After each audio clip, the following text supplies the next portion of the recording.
விஜய் பாலிடிக்ஸில் வந்தது பிடிக்கலையா, ஏன் அவரை பற்றியே பேசிகிட்டு இருக்கீங்க அப்படின்னா, அவர் பேசுகிறது இல்லை, அதனால தான் அவரை பற்றி எல்லோரும் பேசுகிறாங்க. திடீர்னு வந்து முளைச்சி ஒரு பர்டிகுலர் பார்ட்டியை வந்து அவதூறு பேசுகிறதுங்கிறது அவரோட ஸ்டைலாக இருக்குது. மேனிஃபெஸ்டோ ஒன்று ரிலீஸ் பண்ணியிருக்காரு, அது கூட எல்லாமே பல அரசியல் கட்சிகள் கொடுத்த மேனிஃபெஸ்டோட அவர்கள் நடித்த பல காட்சிகள் நீங்கள் பார்த்தீங்கன்னா படங்களில் இன்றைக்கி உட்காந்து நீங்கள் ஃபேமிலியோடையோ நீங்கள் தனியாக கூட பார்த்தா கூட அக்கம் பக்கம் பார்த்துட்டு தான் அந்த படத்தை நீங்கள் பார்க்கணும் அப்படின்ற மாதிரி நிலைமை இருக்கும். ஒரு பொலிட்டீஷியனுக்கும் பத்திரிகையாளர்களுக்குமான உறவுங்கிறது ரொம்ப ரொம்ப முக்கியமானது. அந்த பத்திரிகையாளர்களுடைய அந்த கான்ட்ரிபியூஷனை எப்போதுமே விஜய் வந்து ரொம்ப கிளவராகவும் ரொம்ப கான்ஷியஸாகவும் தவிர்த்துட்டே வந்துட்டுருக்காரு. எஸ்ஏசி ஒரு ரொம்ப கண்டிப்பான ஒரு தந்தையாக தான் இருந்திருக்கிறாரு. அது வந்து அவர் வளர்ந்த பிறகும், தோளுக்கு மேல் வளர்ந்த பிறகும், நடிகரான பிறகும், பல படங்களை ஹிட் கொடுத்த பிறகும் கூட அது தொடர்ந்துச்சு அப்படின்னு சில பேர் பதிவு பண்ணியிருக்காங்க. அப்படிப்பட்ட ஒரு கண்டிப்பான தந்தை கீழே வளர்ந்தவர் அவர் ஒரு பெரிய ஸ்டாரான பிறகு, அவர் தன்னுடைய வாழ்க்கையை தீர்மானித்துக் கொள்ள முடியும் என்ற நிலை வந்த பிறகு அவருடைய ரிவெஞ்ச் அவர் எடுத்திருக்கிறார். இது ஒரு பக்கம். இன்றைக்கி த்ரிஷாங்கிறவங்க வந்து விஜயோட பொலிட்டிக்கல் லைஃப்பில் ஒரு முக்கியமான ஃபேக்டர் ஆகிட்டாங்களா அப்படின்னா அது ஒரு உண்மை.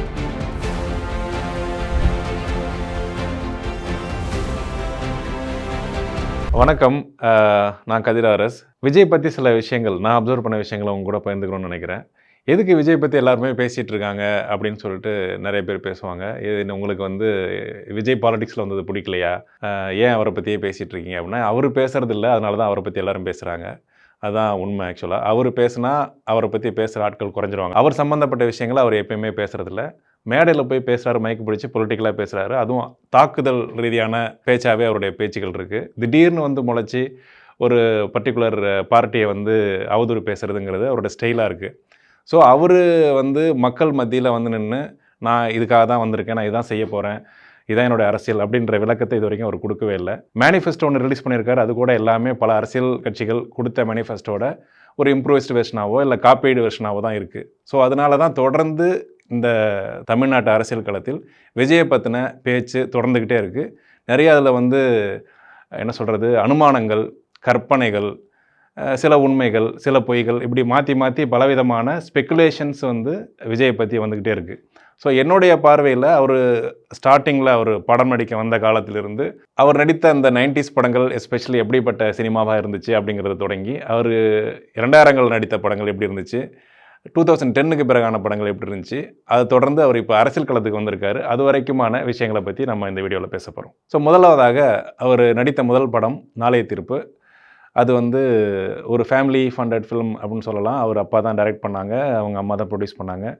அப்படி வந்த படம். அது வெற்றி பெற்றுச்சா தோல்வி அடைஞ்சிச்சான்ற டிஸ்கஷனுக்குள்ள நம்ம போக விரும்பலை.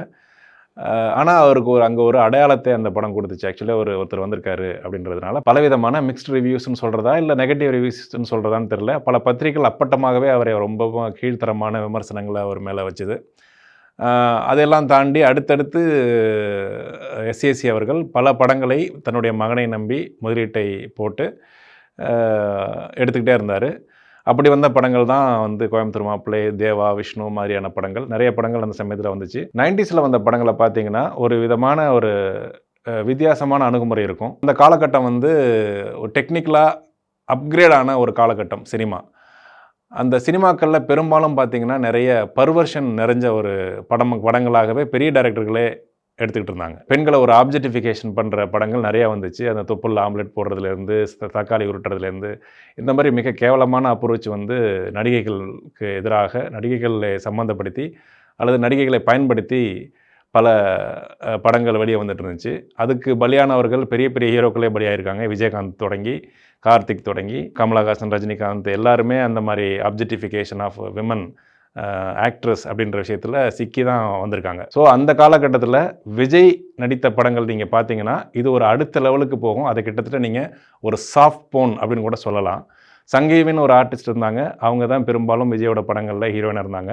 அவர்கள் நடித்த பல காட்சிகள் நீங்கள் பார்த்தீங்கன்னா படங்களில் இன்றைக்கி உட்காந்து நீங்கள் ஃபேமிலியோடையோ நீங்கள் தனியாக கூட பார்த்தா கூட அக்கம் பக்கம் பார்த்துட்டு தான் அந்த படத்தை நீங்கள் பார்க்கணும் அப்படின்ற மாதிரி நிலைமை இருக்கும். அதனால தான் அதை நான் சாஃப்ட் போன் அப்படின்னு சொல்கிறேன். அது வந்து அந்த சோப்பு விடுற காட்சியாக இருக்கலாம், பம்பாய் சிட்டி சுக்காரோட்டியாக இருக்கலாம், யுவராணி நடித்த அந்த செந்தூர பாண்டி அந்த படத்தில் வர்ற கபடி காட்சியாக இருக்கலாம். இப்படி பல விதமான காட்சிகளில் விஜய் தோன்றி நடித்த படங்கள் மிகவும் அருவருக்கத்தக்க படங்களாக இன்றைக்கும் வந்து இருந்துகிட்ருக்கு. அந்த படங்களை நீங்கள் குடும்பத்தோடு நிச்சயமாக பார்க்க முடியாது.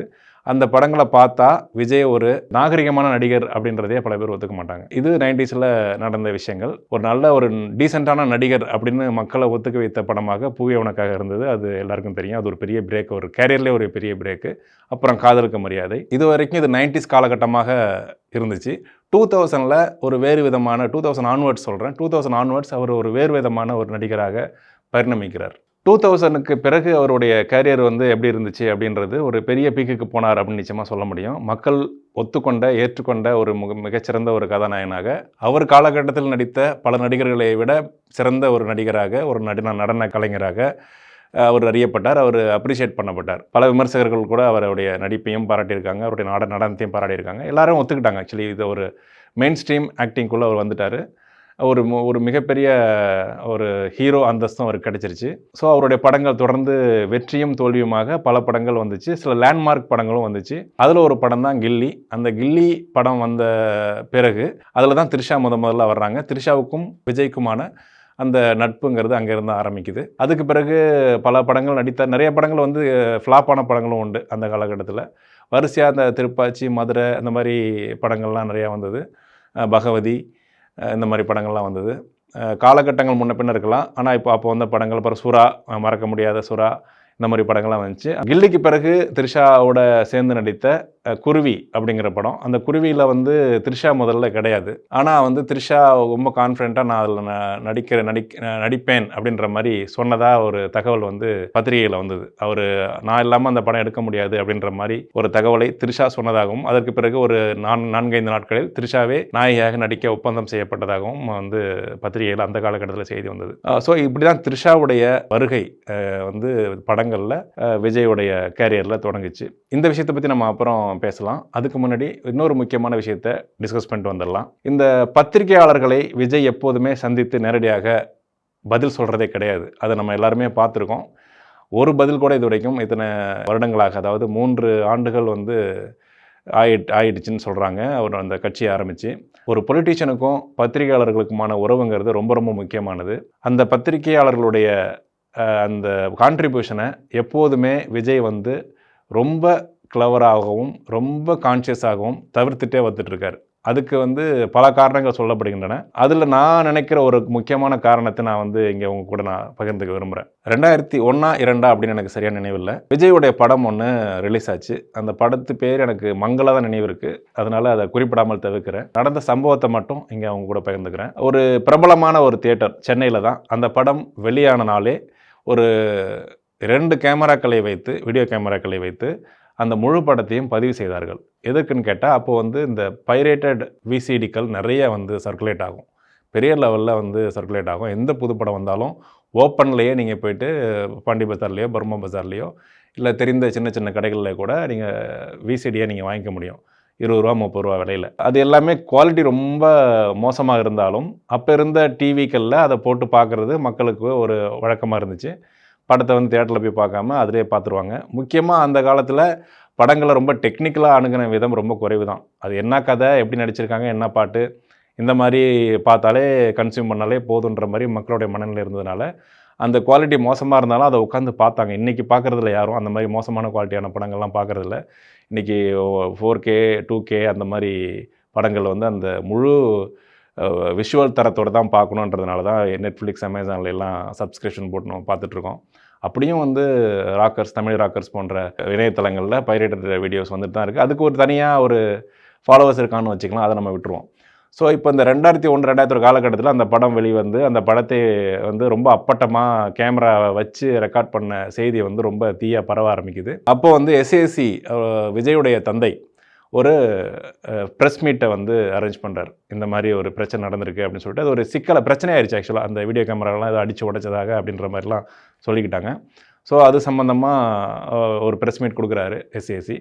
அந்த ப்ரெஸ் மீட்டில் பேசும்போது யாரோ ஒரு பத்திரிகையாளர் துடுக்குத்தனமாக ஏதோ ஒரு கேள்வி கேட்க போக அதை வந்து எஸ்ஏசி வந்து ரொம்ப மோசமான முறையில் பதிலடி கொடுத்து அவரை திட்டி அந்த பத்திரிகையாளரை அவரை வாடா போடான்னு பேசி ஏதோ அப்யூஸ் பண்ணதா சொல்கிறாங்க. ஸோ அந்த பிரச்சனைக்கு பிறகு வந்து ஒட்டுமொத்த பத்திரிகையாளர்களும் வந்து எஸ்ஏசி ஃபேமிலிக்கு எதிராக திரும்புகிறாங்க. அந்த படத்தை மட்டும் இல்லை, அந்த படமும் ஓடலை. அதுக்கு பிறகு அந்த ஒரு வாரத்தில் எஸ்ஏசி ஃபேமிலியை பற்றி நிறையா ஸ்பெகுலேஷன், நிறையா ரூமர்ஸ் வந்து பரவ ஆரம்பிக்குது, வதந்திகள் பரவ ஆரம்பிக்குது. ரொம்ப ஒரு மோசமான வதந்திகள் பரவ ஆரம்பிக்குது. இப்போ சோஷியல் மீடியாவில் நீங்கள் நிறையா ட்ரோல்னு ஒன்று கொண்டு வரோம் இல்லையா, அதே மாதிரி அப்போ வந்து வேர்ட் ஆஃப் மவுத்து, சில இந்த கிசுகிசுக்கள் எழுதுகிற பத்திரிகைகள், அந்த மாதிரி பல விஷயங்களை வச்சு வந்து பத்திரிகையாளர்கள் சேர்ந்துக்கிட்டு, ஒரு சில பத்திரிகைகள்னு சொல்லலாம், குறிப்பாக அந்த பிரச்சனையில் சம்மந்தப்பட்ட சில பத்திரிகையாளர்கள் ஒரு நிறைய விஷயங்களை செய்கிறாங்க. அது என்ன ஆகுதுன்னா, அது தீ போல் பரவி, ஏன்னா அப்போல்லாம் ஓரளவுக்கு பாப்புலரான ஆக்டர் ஆகிட்டார் விஜய். தீ போல் பரவி, அது வெளிநாடுகளுக்கும் பரவி, பல நாடுகள் இருந்து விஜய் வீட்டுக்கு ஃபோன் வருது. அப்போ விஜய்க்கு திருமணம் கூட ஆயிடுச்சு. என்னென்ன விஷயங்கள்னால் வந்து விஜய் சம்மந்தப்பட்டவர்கள் தற்கொலைக்கு முயற்சி, இவர் உடம்பு சரியில்லாமல் போயிடுச்சு, இது மாதிரி நிறைய ஒரு மோசமான செய்திகள்லாம் பரப்பி விட்டுறாங்க.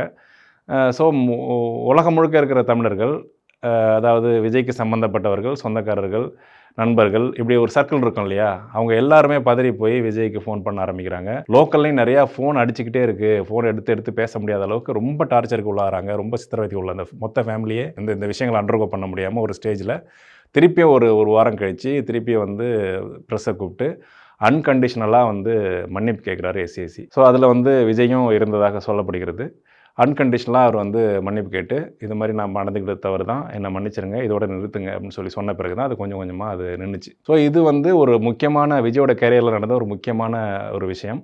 ஸோ பத்திரிகையாளர்கள் மேலே அவருக்கு இருக்கிற அந்த அவர்ஷன், இல்லைன்னா ஒரு அலர்ஜிக்கான ஒரு ஆட்டிடியூட், இன்றைக்கி இருக்கிற ஆட்டிடியூடுக்கு அன்னைக்கு நடந்த இந்த ஒரு மோசமான அனுபவம் ஒரு காரணமாக இருக்கலாம் அப்படிங்கிறது என்னுடைய ஒப்பீனியன். இது வந்து உண்மையாகவும் இருக்கலாம், பொய்யாகவும் இருக்கலாம். அதனால தான் இன்றைக்கி வரைக்கும் அவர் வந்து பத்திரிகையாளர்களை சந்தித்து நேரடியாக ஒரு பேட்டியோ ஒரு ஃப்ரெண்ட்லியாக ஒரு பழகிறதோ எந்த விதமான டச்சுமே அவர் வச்சுக்கல. அவர் சில விஷயங்களை ஃபிக்ஸ் பண்ணிட்டாருன்னா அதுலேருந்து அவர் மாற மாட்டார்ன்றதை அவர் பல பேர் வந்து நண்பர்கள் பல பேர் வந்து அவர் கூட ஒர்க் பண்ணவங்க நிறைய பேர் வந்து அடிக்கடி சொல்லிகிட்டே இருப்பாங்க. இன்னொன்று, அவர் ஒரு லோனர்.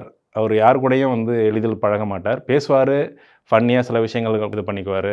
ஆனால் வந்து யார் கூடயும் க்ளோஸாக போக மாட்டார். சாப்பிட்றது கூட தனியாக உட்காந்து தான் சாப்பிடுவார். யார் கூடயும் வந்து மிக்ஸ் ஆக மாட்டார். அப்படின்றதெல்லாம் அவர் ஸ்பாட்டில் அவர் கூட ஒர்க் பண்ண பல துணை இயக்குனர்கள் சொன்ன விஷயம் இதெல்லாம். இதுக்கு அடுத்ததாக நம்ம வந்து எஸ்ஏசிக்கும் விஜய்க்குமான அந்த ஃபாதர் சன் ரிலேஷன்ஷிப்பு எப்படி இருந்துச்சு அப்படின்னு நம்ம பார்க்கணும். எஸ்ஏசி ஒரு ரொம்ப கண்டிப்பான ஒரு தந்தையாக தான் இருந்திருக்கிறாரு. அது வந்து அவர் வளர்ந்த பிறகும், தோளுக்கு மேல் வளர்ந்த பிறகும், நடிகரான பிறகும், பல படங்களை ஹிட் கொடுத்த பிறகும் கூட அது தொடர்ந்துச்சு அப்படின்னு சில பேர் பதிவு பண்ணியிருக்காங்க. அதாவது ஸ்பாட்லேயே அடிக்கக்கூடியவர் அப்படின்ற அளவுக்குலாம் கூட சில பேர் பதிவு பண்ணியிருக்காங்க. இப்படி இருக்கும்போது ஒரு நடிகனாக, என்ன சொல்ற, ஒரு பர்சனாக, நீங்கள் நடிகனா கூட வேண்டாம், ஆவரேஜான ஒரு பையன், ஒரு 20 வயசு 22 வயசு ஆன பையனை ஒரு அப்பா கை நீட்டி பொது இடங்களில் வைத்து அடிக்கும்போதோ கண்டிக்கும்போதோ அந்த இளைஞனின் மனநிலை எப்படி இருக்கும், அவன் எப்படிப்பட்ட என்ன சொல்கிறது, மனச்சிக்கல் அல்லது மனநிலைக்கு அவன் போவான் அப்படிங்கிறத நீங்களே கற்பனை பண்ணி பார்த்துக்குங்க. இது வந்து விஜய் வாழ்க்கையில் எஸ்ஏசி பண்ண ஒரு குரூவல்ட்டின்னு கூட சொல்லலாம். அதை அடித்தோ, அது ஒரு பொதுவெளியில் வச்சு திட்டியோ, ஒரு மகனை திருத்தணுன்னோ அல்லது கண்டிக்கணுன்னோ ஒரு அவசியம் நிச்சயமாக இல்லை அப்படின்றத இன்றைக்கி எல்லாருமே ஒத்துக்கும். ஆனால் இது விஜய்க்கு நடந்திருக்கு தொடர்ந்து. அப்படிங்கும்போது இது இப்படிப்பட்ட சம்பவங்கள், இப்படிப்பட்ட காயங்கள் அவர் மனசில் டெஃபினட்டாக ஆழமாக இருந்திருக்கும் அப்படிங்கிறத நம்மளால் அனுமானிக்க முடியும். அதோட அவுட்புட்னு ஒன்று இருக்குல்ல, நீங்கள் ஒன்று செய்கிறீங்க அப்படின்னா அது வந்து அப்படியே டைலூட் ஆகாது. லைஃப்பில், ஹியூமன் லைஃப்பில் ஒவ்வொரு இம்பேக்ட்டுக்கும் அதோட அவுட்புட் நிச்சயமாக உண்டு. ஒரு விஷயத்த ஒன்று செஞ்சிட்டிங்க அப்படின்னா அது அப்படியே நீர்த்து போயிடாது. அது வந்து ஏதோ ஒரு வகையில், ஏதோ ஒரு காலகட்டத்தில் அது வெளியே வரும். அப்படிப்பட்ட விஷயந்தான் விஜய் லைஃப்லேயும் நடந்ததா நான் நம்புகிறேன். அப்படிப்பட்ட ஒரு கண்டிப்பான தந்தை கீழே வளர்ந்தவர், அவர் ஒரு பெரிய ஸ்டாரான பிறகு, அவர் தன்னுடைய வாழ்க்கையை தீர்மானித்து கொள்ள முடியும் என்ற நிலை வந்த பிறகு, அவருடைய ரிவெஞ்ச் அவர் எடுத்திருக்கிறாரோ அப்படின்ற மாதிரி கூட நம்ம சிந்திக்கக்கூடியதாக இருக்கிறது. அவருக்கும் அவர் தந்தைக்குமான ரிலேஷன்ஷிப்பில் விரிசல் விழுந்ததற்கு இதுதான் ஒரு காரணம் அப்படின்னு நம்ம ஒரு முடிவுக்கு வர முடியும் அப்படின்னு நினைக்கிறேன். இதை வந்து எஸ்ஏசி கூட ஒரு நேர்முகத்தில் பதிவு பண்ணியிருக்காரு. இன்னும் சொல்லப்போனால் அவர் மன்னிப்பு கூட கேட்டிருக்காரு. நான் செஞ்சது தப்பு தான், அதை நான் செஞ்சுருக்கக்கூடாது அப்படின்ற மாதிரிலாம் அவர் பேசியிருப்பார். அதன் மூலமாக நீங்கள் புரிஞ்சுக்க முடியும். ஸோ இதெல்லாம் நீங்கள் பார்க்கும்போது விஜய் ஒரு அப்பாவி, பாவம், ஒரு என்ன சொல்கிறது, மோசமான சூழ்நிலையில் அவர் வளர்ந்துட்டாரு. அவரை எல்லாரும் வந்து காயப்படுத்திட்டாங்க. அதனால தான் அவர் இப்படி இருக்காரு அப்படின்னு கூட நினைக்கலாம். ஆனா வந்து ஒரு பர்சன், ஒரு ஒரு ஹியூமன் வந்து புறக்காரணிகளால் அவருடைய வாழ்க்கையோ இல்லை ஒரு மனநலனோ ஏதோ ஒரு வகையில் பாதிக்கப்படுது அப்படின்னா, அவர் வந்து தன்னுடைய வாழ்க்கையை எப்படி பெட்டராக்கிக்கணும் அப்படின்னு தான் பார்க்கணுமே தவிர, அதை மொத்தமாக கொண்டு வந்து பொது சமூகத்தின் மீது இறக்கக்கூடாது. இப்போ அவர் செஞ்சிட்ருக்கிறது, அவருடைய வாழ்க்கையில் பட்ட துன்பங்கள், துயரங்கள், கஷ்டங்கள், இந்த மாதிரி விஷயங்கள் எல்லாத்தையும் கொண்டு வந்து மக்கள் மேலே இறக்கிட்டு இருக்காரு. அதாவது அவர் வந்து அரசியலுக்கு வந்தது தவறுன்னு யாரும் சொல்லலை. ஆனால் அரசியலுக்கு வந்த பிறகு அவர் செய்கின்ற விஷயங்கள் இருக்கு இல்லையா, அது எல்லாமே ரொம்ப விமர்சனத்துக்குள்ளதாகவும், ஒரு பொது சமூகத்தில் இதெல்லாம் செய்யலாம், இதெல்லாம் செய்யக்கூடாது அப்படின்னு சில விஷயங்கள் இருக்கு இல்லையா, அதற்கு எதிரானதாகவும் இருக்குது. அப்படின்றதுனால தான் இவ்வளோ விமர்சனங்களை வந்து விஜய் இன்னைக்கு ஃபேஸ் பண்ணிகிட்டு இருக்காரு. அடுத்ததாக த்ரிஷா ஒரு வாழ்க்கையில் எப்படி வந்தார்ன்ற ஒரு அறிமுகத்தை முன்னாடியே நான் கொடுத்துருந்தேன். த்ரிஷா வந்து கில்லி படம் மூலமாக தான் முதலாக விஜய் கூட சேர்ந்து நடிக்கிறாங்க. அதுக்கு பிறகு அந்த குருவியில் எப்படி அவங்க காஸ்ட் ஆனாங்க அப்படின்றத வந்து நான் முன்னாடி சொல்லியிருந்தேன். த்ரிஷாவை பொறுத்த வரைக்கும் ஒரு இர்ரெசிஸ்டபிள் பர்சனாக வந்து விஜயுடைய லைஃப்பில் இருக்காங்கன்னு சொல்லலாமா அப்படின்னு நான் நினைக்கிறேன். ஏன்னா குருவி படத்தில் வந்து அவங்க நடிக்க முடியாது, நடிக்கலை அப்படின்ற மாதிரி தான் இருந்துச்சு. முதல்ல அவங்கள வந்து எடுக்கவே இல்லை அப்படின்னு பல நியூஸ்கள் அந்த சமயத்தில் வந்துச்சு. ஆனால் கான்ஃபிடெண்ட்டாக த்ரிஷா வந்து நான் அந்த படத்தில் நடிப்பேன், அது 2-3 நாளில் அவங்களுக்கே தெரியும் அப்படின்னு சொன்னதாக ஒரு செய்தி அப்போ வந்தது. ஸோ அவங்க வந்து டிட்டர்மைண்டாக அந்தளவுக்கு சொல்கிறாங்க அப்படின்னா அதுக்கு என்ன காரணமாக இருக்கும் அப்படின்றத உங்களுடைய முடிவுக்கே விடுறேன். அவங்க சொன்ன மாதிரியே அவங்க அந்த படத்தில் நடித்தாங்க. ஆனால் அந்த படம் பெருசாக போகலை அப்படின்றது எல்லாருக்கும் தெரியும். அதுக்கு பிறகு சில படங்களில் த்ரிஷா சேர்ந்து நடிச்சிருக்காங்க. இன்றைக்கி வந்து கிட்டத்தட்ட ஒரு 15-20 ஆண்டுகள் கழித்து கூட லியோ படத்தில் சேர்ந்து நடிக்கிறாங்க. இந்த லியோ படத்தில் சேர்ந்து நடித்தது கூட முயற்சிகள் ஊடாகத்தான் அது நடந்துச்சு அப்படின்னு சொல்லப்படுது. அது யார் சைட்லேருந்து அந்த நடந்த முயற்சிகள்னு தெரியாது. த்ரிஷா அந்த படத்தில் வரணும் அப்படிங்கிறத விஜய் விரும்பினாரா, இல்லை த்ரிஷா விஜய் படத்தில் நடிக்கணும்னு விரும்பினாங்களா அப்படின்றத வந்து இங்கே தெளிவாக பேச முடியாது. ஆனால் பல விதமான முயற்சிகள் மூலமாக தான் த்ரிஷாவை உள்ளே கொண்டு வந்தாங்க அப்படின்றது மட்டும் சினிமா சர்க்கிளில் பேசப்பட்டு கொண்டிருக்கிற ஒரு செய்தி. இது ஒரு பக்கம். இன்றைக்கி த்ரிஷாங்கிறவங்க வந்து விஜயோட பொலிட்டிக்கல் லைஃப்பில் ஒரு முக்கியமான ஃபேக்டர் ஆகிட்டாங்களா அப்படின்னா அது ஒரு உண்மை. ஏன்னா விஜய் இன்றைக்கி இருக்கிற சூழ்நிலை வந்து ஒரு புரோக்கன் ஃபேமிலி அப்படின்ற மாதிரி இதை வந்து சொல்லக்கூடாது, இருந்தாலும் அப்படிப்பட்ட நிலையில் தான் அவர் இருக்கிறார். ஏன்னா அது ஓப்பனாக வந்துடுச்சு. இன்றைக்கி வந்து அவருடைய மனைவியே வந்து விவாகரத்து மனமுறிவுக்கான நோட்டீஸ் கொடுத்துட்டாங்க. அதை இவர் வந்து எப்படி அக்னாலேஜ் பண்ணார் மக்கள் முன்னாடி அப்படின்றது எல்லாருக்கும் தெரியும். அது ஒர்த் இல்லை அப்படின்ற மாதிரிலாம் பேசியிருக்காரு. அந்த பிரச்சனை நடந்துகிட்டு இருக்கும்போதே த்ரிஷா கூட ஒரு ஜோடியாக ஒரு நிகழ்வில் கலந்துக்கிட்டது, இதெல்லாம் அவர் என்ன செய்தியை இந்த சொசைட்டிக்கு கொடுக்குறாரு, இந்த மக்களுக்கு கொடுக்குறாரு அப்படின்றது எல்லாத்தையுமே வந்து அவர் மக்களோட முடிவுக்கே விட்டுறாரு. ஸோ ஒவ்வொருத்தரும் இதை ஒவ்வொரு விதமாக வந்து அணுகிறாங்க. ஏற்கனவே இதே மாதிரி ஜெயம் ரவி செஞ்சுருக்காரு, அதை தான் இவரும் ஃபாலோ பண்ணுறாரு அப்படின்லாம் நிறையா சொல்கிறாங்க. அதில் முக்கியமாக பார்த்திங்கன்னா த்ரிஷா அந்த வண்டியிலேருந்து இறங்கி நடந்து போவாங்க. அதுக்கு பின்னாடி விஜய் வந்து பொக்கே எடுத்துகிட்டு ஓடி வருவார். விஜயோடைய ஒரு ஸ்டேச்சருக்கு விஜய் எவ்வளோ பெரிய ஆள் அப்படின்னு நம்மலாம் வந்து பேசுகிறோம், நிறைய பேர் பேசுகிறாங்க. அவங்க ஃபேன் வந்து பெரிய உச்சத்தில் அவரை வச்சுருக்காங்க. அப்படிப்பட்ட ஒரு உச்ச நடிகர், கேரியரில் உச்சத்தில் அவரே சொல்கிற மாதிரி, அப்படிப்பட்ட ஒரு உச்ச நடிகர், ஒரு சூப்பர் ஸ்டார்னு கூட சொல்லலாம். அவர் வந்து த்ரிஷா முன்னாடி போக பின்னாடி ஒரு பொக்கே எடுத்துகிட்டு ஓடி வர்றது அப்படிங்கிறது வந்து நீங்கள் எப்படி ஜீரணிச்சிக்கிறீங்க அப்படின்னு வந்து தெரியல. முக்கியமாக விஜயோட ஃபேன்ஸ் வந்து எப்படி ஜீரணிச்சிக்கிறாங்கன்னு தெரில. ஸோ இந்த இன்சிடெண்ட்டை வந்து முதல்ல குறிப்பிட்டவர் அண்ணன் கோபால் அவர்கள், நக்கீரன் கோபால் அவர்கள். அப்போ தான் அது எல்லாருமே நோட் பண்ணாங்க. இதை பேஸ் பண்ணி பலவிதமான ஸ்பெகுலேஷன்ஸ் வந்து நிறைய பேர் பேசினாங்க, நிறைய விஷயங்கள் நிறைய பேர் பேசினாங்க. ஸோ இப்போ வந்து விஜயோட கண்ட்ரோலில் த்ரிஷா இருக்கிறாங்களா, த்ரிஷாவோட கண்ட்ரோலில் விஜய் இருக்காரா, அப்படிப்பட்ட கேள்விகள் கூட வந்துச்சு. விஜயுடைய இந்த பொலிட்டிக்ஸில், இந்த அரசியலில் எப்படி வந்து அவருடைய குடும்பம் ஒரு முக்கியமான காரணியாக இருக்கோ, எப்படி அவர் அப்பா ஒரு முக்கியமான காரணியாக இருக்காரோ, எப்படி அவருடைய மனைவி ஒரு முக்கியமான காரணியாக இருக்காங்களோ, அதே மாதிரி தான் த்ரிஷாவும் ஒரு முக்கியமான காரணியாக இருக்கிறாங்கன்றத நம்ம தவிர்த்துட்டு விஜயோட அரசியலை பேச முடியாது. பல பேர் பார்த்துருப்பீங்க, விஜய் வந்து பொது இடங்களில் எப்படி நடக்கிறாரு, எப்படி பிஹேவ் பண்ணுறாரு அப்படின்றத. அவருடைய பிஹேவியர் ஒரு சோபராக, ஒரு ஏதோ இதுக்கோ பயந்து பயந்து நடந்துக்கிற ஒரு ஆள் மாதிரியான ஒரு பாடி லாங்குவேஜ், அவருடைய உடல்ல இருந்து வெளிப்படும். அவர் நடந்து போகும்போதும் சரி, பிரஸ் அவாய்ட் பண்ணி போகும்போதும் சரி, ஏர்போர்ட்டில் நடந்து போகும்போதும் சரி, பார்த்தீங்கன்னா, ஏன் இப்போது சைக்கிள் ஓட்டிட்டு வந்தாரே கன்னியாகுமரியில், அப்போது ஒரு ரசிகரை பார்த்த உடனே தெரிச்சு ஓடுவார் இல்லையா? ஆக்சுவலாக அந்த இன்சிடென்ட்லேயே நீங்கள் பார்த்தீங்கன்னா, நீங்கள் சைக்கிள் ஓட்டி ஒரு அரசியல் பண்ணுறீங்க, நல்லா வேகமாக ஓட்டிட்டு வந்தீங்க, எல்லாரும் பார்த்தாங்க, வீடியோவில் லைவில் பார்த்தாங்க. ஒரு ஒரு பர்ட்டிகுலர் ஸ்பாட்டில் ஒரு ரசிகர் வந்து பூ போடுறாரு, அதை பார்த்த உடனே உங்களுக்கு வந்து ஒரு அச்ச உணர்வு ஏற்படுது. ஏன்னா இத்தனைக்கும் பின்னாடி வேன் வருது, நிறைய பவுன்சர்கள் ஓடி வந்துட்டுருக்காங்க, எல்லாம் நடந்துகிட்ருக்கு. அவர் வந்த உடனே டக்குன்னு சைக்கிளை பிரேக் போட்டு, சைக்கிளை ஆல்மோஸ்ட் கீழே போட்டுட்டு, திடுதிடுன்னு வந்து வண்டியை நோக்கி ஓடுறீங்க. ஈவன் இன் ஒஸ்ட் கேஸ் வந்து அந்த ரசிகர் உங்கள் மேலே பூ போட்டோ, உங்களை கட்டி பிடிச்சோ, முத்தம் கொடுத்து செஞ்சால் கூட, அது ஒரு அதிகபட்சம் 10லேருந்து 15 செகண்டுக்குள்ளே அது முடிஞ்சிடும். அதுக்கு அந்த அந்த டிஸ்டன்ஸில் தான் அவங்களுடைய பவுன்சர் பின்னாடி ஓடி வந்துட்டுருக்காங்க. அது ஒரு 10லேருந்து அந்த ரசிகர் உங்களை வந்து கட்டி பிடிக்கிறாரு, ஏதோ ஒரு முத்தம் கொடுக்குறாரு, ஏதோ ஒன்று பண்ணுறாரு, ஏதோ ஆக்டிவிட்டி பண்ணுறாருன்னா கூட நீங்கள் அவரை ரெசிஸ்ட் பண்ண முடியும். அதுக்குள்ளே உங்களுடைய பவுன்சர்கள் வந்துடுவாங்க. உங்களை டெஃபினட்டாக வந்து அவர்கிட்டேருந்து ஐசோலேட் பண்ணி கூட்டிகிட்டு போயிட போகிறாங்க. இப்படி ஒரு பொது இடத்துல உங்களை மீறி அது என்ன சொல்கிறது, இது வந்து பொது இடம், மக்கள் வந்து பார்த்துட்ருக்காங்க லைவில், அதெல்லாம் தாண்டி ஒரு அச்ச உணர்வோடு நீங்கள் ஓடுறீங்க இல்லையா? உங்களுக்குன்னு ஒரு இமேஜ் இருக்குல்ல, அது எவ்வளோ கீழே இருக்குது அப்படின்றத நீங்கள் உணர்றீங்களான்னு எனக்கு தெரில. அதாவது விஜய் கிட்ட சொல்கிறேன் இதை நான். ஸோ இந்த மாதிரி விஷயங்களில் வந்து நீங்கள் ஒரு ஒரு ஒரு மெயின் ஸ்ட்ரீமில் ஒரு பொது தளத்தில் ஒரு அரசியலை முன்னெடுக்கிற ஒரு அரசியல்வாதி செய்யும்போது அது வந்து ஒரு ஒரு ஒரு மிகவும் பலவீனமான ஒரு விஷயமா மக்களால் பாதிக்கப்படும் அப்படிங்கிறத நாங்கள் இங்கே சொல்ல குறிப்பிட விரும்புகிறேன். இந்த மாதிரி பொது இடங்களில் இது ஒரு பயந்த ஒரு மனிதராக இருக்கும் விஜய், மைக்கை எடுத்துட்டு அந்த வேன் மேலேயோ இல்லை மேடை மேலேயோ ஏறும்போது மட்டும் வேறு விதமான ஒரு விஜயா தெரிகிறார் இல்லையா? இது வந்து ஒரு ஒரு ஒரு கேரக்டர் ஷிஃப்ட், அப்படி இல்லைன்னா இது ஒரு டுவல் பர்சனாலிட்டி அப்படின்னு கூட நம்ம அதை சொல்ல முடியும். ஏன்னா இது ஆர்டிஸ்ட்களுக்கு இருக்கிற ஒரு விதமான மனநிலை. ஒரு கேமரா ஆன் ஆன உடனே அவங்க வேறு மாதிரியான ஒரு ஆளாயிருவாங்க, கேமரா ஆஃப் பண்ண உடனே அவங்க சாதாரணமாக ஒரு குழந்தை மாதிரி ஆயிடுவாங்க.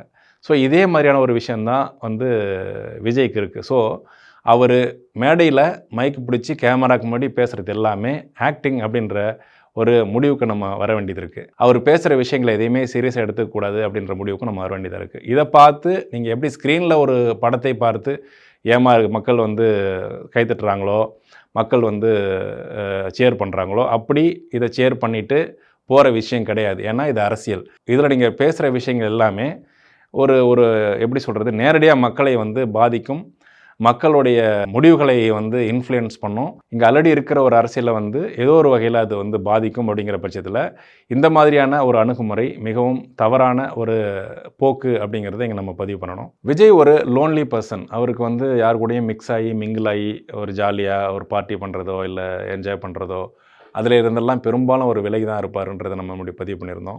அதே மாதிரி ஒரு டிட்டர்மைன்டு பர்சன் அப்படின்றதும் வந்து அவருடைய சர்க்கிளில் உள்ளவங்க சில பேர் சொல்கிறாங்க. ஒரு விஷயத்தை அவர் செய்யணும்னு நினச்சாருன்னா நிச்சயமாக செய்வார், அதனால தான் இந்த அரசியலில் அவர் ரொம்ப விடாப்பிடியாக இருக்கிறாரு அப்படின்னு சொல்கிறாங்க. அவர் வந்து உண்மையிலேயே அவர் அரசியலுக்கு வர்றாரு அப்படின்னா இங்கே ஒரு எவாலுவேஷன் சிஸ்டம் இருக்குது, இங்கே ஒரு ஆல்ரெடி ஒரு ஒரு ஃபார்மேட் ஆஃப் அரசியல் இருக்குது. அதுலேருந்து விலகி வேறு விதமான ஒரு அரசியல் நான் பண்ணுறேன், ஒர்க் ஃப்ரம் ஹோம்ன்றன்னு சொல்கிறதோ, இல்லை திடீர்னு வந்து பிரச்சாரங்களை ரத்து பண்ணுறதோ, வரேன்னு சொல்லிட்டு 6 மணி நேரம் கழித்து வர்றதோ, இந்த மாதிரி ஃபார்மேட் ஆஃப் அரசியல் வந்து இங்கே ஒர்க் அவுட் ஆகாது. ஏன்னா இது பல பேரை பாதிக்குது. அந்த பாதிப்புகளுடைய இம்பேக்டை நம்ம வந்து கரூரில் பார்த்தோம், இன்னும் வேறு சில இடங்கள்லையும் பார்த்தோம். இது வரைக்கும் அவரால் கூட்டங்களில் இறந்த மக்களின் எண்ணிக்கை கிட்டத்தட்ட 50 தொற்றுச்சு அப்படின்னு சொல்கிறோம். ஸோ ஆல்ரெடி ஒரு ஒரு அழிவு சக்தியாக தான் இங்கே வந்து பார்க்கப்படுகிறார். அவர் பேசுகிற அரசியலில் ஒரு தெளிவில்லை, அவர் என்ன சொல்ல வர்றாரு அப்படின்றதே அவர் சொல்கிறதில்ல. பெரும்பாலும் இன்னொரு பெரிய கட்சியை வந்து அவர் திட்டிகிட்டு இருக்காரே தவிர, நீ எதுக்கு வந்த, நீ ஏன் வந்த, நீ என்ன செய்ய போகிற அப்படின்ற விஷயத்த அப்படின்னு இப்போ பல பேர் கேட்குறாங்க, மக்கள் கேட்குறாங்க. அந்த கேள்விக்கு இது வரைக்கும் அவர் பதில் சொல்லவே இல்லை. இன்டர்வியூ ஒரு தேசிய ஊடகம், ஒரு மிகப்பெரிய ஊடகங்கள் வந்து அவரை இன்டர்வியூ பண்ண ஆசைப்பட்டப்போ கூட நேரடியாக இன்டர்வியூ கொடுக்காம அவங்ககிட்ட பேசிகிட்டு இருந்ததை, அதாவது அவர்கிட்ட இன்டர்வியூ பண்ணதாக சொல்லி இவங்கெல்லாம் வந்து இன்டர்வியூ கொடுத்தாங்க அப்படின்ற மாதிரி ஒரு நிலைமை வந்து இருந்ததை பார்த்தோம். அவரோட கட்சிக்காரங்க என்ன சொல்கிறாங்க, இது எல்லாமே நாங்கள் வந்து அவங்க ஜெயிச்சு சிஎம் ஆன பிறகு இது எல்லாத்தையும் நாங்கள் வந்து மாற்றுவோம், நாங்கள் ஜெயிச்சு சிஎம் ஆன பிறகு நாங்கள் ஓப்பனாக எல்லா இடத்துக்கும் வருவோம், அப்போ தான் எல்லாமே எங்கள் கண்ட்ரோலில் இருக்கும், நாங்கள் ஜெயிச்சு சிஎம் ஆன பிறகு நாங்கள் வந்து எங்கள் தலைவர் வந்து பத்திரிகையாளர் நேரடியாக சந்திப்பார். இதெல்லாம் எப்படி இருக்குன்னா, ஒரு பாட்டு ஒன்று இருக்கும், ஆகாசத்தில் கோட்டை கட்டு அப்படின்னு இளையராஜா பாட்டு ஒன்று, அத்தனையும் நடக்கும் ஐயா அப்படின்னு ஒரு பாட்டு இருக்கும்ல, அந்த மாதிரி ஆகாசத்தில் கோட்டை கட்டிகிட்டே போகிறாங்க, அது கோட்டை மேலே கோட்டை கட்டுறாங்க, அந்த கோட்டை மேலே இன்னொரு கோட்டை கட்டுறாங்க அப்படின்ற மாதிரி இருக்கே தவிர யதார்த்தத்துக்கோ இல்லை ரியாலிட்டிக்கோ யாரும் வந்த மாதிரி தெரில. அவரும் வரல, அவர் கட்சிக்காரங்களும் வரல. அவரை கொண்டு வர்றது, அவரை பேச வைக்கிறது, இந்த அரசியலை வந்து முன்னெடுக்கிறது எல்லாமே அவருக்கு மட்டும் இல்லை, அந்த கட்சிக்காரங்களுக்கே ஒரு சேலஞ்சிங்கான விஷயமா இருக்குது. அதனால தான் ஒரு முணுக்குன்னா கூட எல்லாத்தையும் வந்து எதிர்க்கட்சி அவர்கள் எதிர்க்கிற கட்சிகள் மேலே போடுறது, இது இவங்களோட சதிங்கிறது, அவங்களோட சதின்றது அப்படின்றதெல்லாம் தொடர்ந்து நடந்துகிட்ருக்கு. இது எல்லாமே அவங்களுடைய பலவீனங்களை தான் காட்டுதே தவிர, எந்த விதத்துலையும் எந்த இடத்துலையும் அவர் ஸ்ட்ராங்காக இதுதான் என்னுடைய அரசியல், இதுக்காக தான் நான் வந்திருக்கேன் அப்படின்றத நோக்கி அவர் வந்து ஒரு ஸ்டெப்பு கூட இது வரைக்கும் எடுத்து வைக்கல அப்படிங்கிறத ஒரு முக்கியமான விஷயமாக இங்கே நான் பதிவு பண்ணுறேன். ஒரு அரசியல் கட்சிங்கிறது ஏதோ ஒரு கொள்கை அடிப்படையாக தான் இருக்கணும். அப்போ தான் அந்த அரசியல் கட்சியால் வந்து நிற்க முடியும் அந்த மக்கள் மத்தியில். அப்போ தான் மக்கள் அவங்கள கவனிப்பாங்க. வெறும் வந்து கவர்ச்சி, திரைக்கவர்ச்சி, நடனம், நடிப்பு திறன் இதெல்லாம் வைத்துக்கொண்டு அரசியலில் வந்து ஒரு கட்சியாக பரிணமித்து ஆட்சியை பிடிச்சி சிஎம் ஆயிடலாம் அப்படின்றதெல்லாம் தனிப்பட்ட கனவுகளில் வேணால் சேர்த்துக்கலாமே தவிர யதார்த்தத்துக்கு ஒத்து வராது. நீங்கள் பல உதாரணங்களை அவங்க சொல்கிறாங்க, கட்சிக்காரங்க சொல்கிறாங்க. என்டிஆர் அப்படி தான் 6 மாதத்தில் வந்து ஆட்சியை பிடிச்சாருன்னு. அதுக்கு முன்னாடி அவர் எவ்வளோ பேர் வந்து போய் பார்த்துருக்காரு, எந்தெந்த ஊர்கள்லாம் அவர் வந்து தனிப்பட்ட முறையில் கிராமமாக அலைஞ்சிருக்காரு, தெரிஞ்சிருக்காருன்றதெல்லாம் அந்த 6 மாதத்துக்குள்ளே முன்னாடியே அவர்லாம் செஞ்சுட்டார். அதெல்லாம் வந்து ஆல்ரெடி அந்த கனெக்ட் இருந்ததுனால தான் அவர் இந்த 6 மாதத்துக்குள்ளே அந்த வேலையை வந்து செஞ்சார். இன்னொரு விஷயம், அவர் மக்களோட மக்களாக இருந்தார். ப்ரெஸ்ஸை பார்த்தாரு. எல்லா விதமும் ஒரு முழுமையான அரசியல்வாதியாக அவர் என்டிஆர் இருந்தார். அவரை கம்பேர் பண்ணுறது இங்கே வந்து எந்த விதமான அதுக்கு எதுவுமே இல்லை. இதை அடிப்படை சொல்கிறது குவாலிஃபிகேஷனே இல்லை அப்படின்னு சொல்லலாம். எந்த விதத்துலையும் அவரை வந்து விஜய் கூட கம்பேர் பண்ண முடியாது. இன்னொரு பக்கம் எம்ஜிஆர் கூட கம்பேர் பண்ணுறாங்க. ஏற்கனவே பல பேர் சொன்ன மாதிரி எம்ஜிஆருடைய அதிமுக அப்படிங்கிறது திமுகவிலேயே ஆல்ரெடி இருந்துச்சு. அதுதான் அவர் பிரித்து எடுத்துகிட்டு போனார். அவர் புதுசாக ஒரு கட்சியை உருவாக்கி புதுசாக எல்லாரையும் என்ன சொல்கிறது உறுப்பினர் கார்டில் சேர்க்கல. எல்லோரும் திமுகவில் இருந்தவங்க தான் அதிமுகவுக்கு போனாங்க. அவர் காங்கிரஸில் இருந்தவங்களையோ இல்லை கம்யூனிஸ்ட்டில் இருந்தவங்களோ கூப்பிட்டு தனியாக வச்சு அவர் ஒன்றும் கட்சி ஆரம்பிக்கல. எம்ஜிஆரோட கம்பேர் பண்ணுறதே நம்ம வந்து ஏற்றுக்க முடியாது. ஸோ இவர் வந்து ஒரு தனிப்பிறவின்னு சொல்லலாம். இது ஒரு வேறு விதமான ஒரு அரசியல். அதை மக்களை சந்திக்காத, மக்களுடன் கலந்து பேசாத, மக்களோட பேசுகிறதுனா நீங்கள் ப்ரெஸ்ஸு கூட பேசுகிறது தான் மக்களோட பேசுகிற ப்ரெஸ் தான் மக்கள். ஆக்சுவலாக ப்ரெஸ்ஸுக்கிட்டே நீங்கள் பேசுகிறதில்ல, மக்கள்கிட்ட நேரடியாக பேசிக்கிறேன்னு சொல்லிட்டு போகிறீங்க. அதுவும் ப்ரெஸ்ஸில் தான் வருது. அந்த ப்ரெஸ் இல்லைன்னா அதுவும் வர போகிறதில்ல. ஸோ இந்த ஊடகத்தை என்ன சொல்கிறது பைபாஸ் பண்ணிட்டு நேராக நான் மக்கள்கிட்ட போகிறேன்ற மாதிரி ஒரு அப்ரோச். நீங்கள்லாம் வந்து நீங்கள் பண்ணுற வழக்கமான அரசியலை நான் பண்ண மாட்டேன், நான் வீட்டிலேருந்தே அரசியல் பண்ணுவேன்ற மாதிரி ஒரு அப்ரோச். இதெல்லாம் கேட்குறதுக்கு நல்லா இருக்குமே தவிர இது வந்து நடைமுறையில் ப்ராக்டிக்கலாக ஒர்க் அவுட் ஆகாது அப்படிங்கிறத இந்த நிகழ்ச்சியின் முடிவான கருத்தாக சொல்லிக் கொள்கிறேன். நன்றி.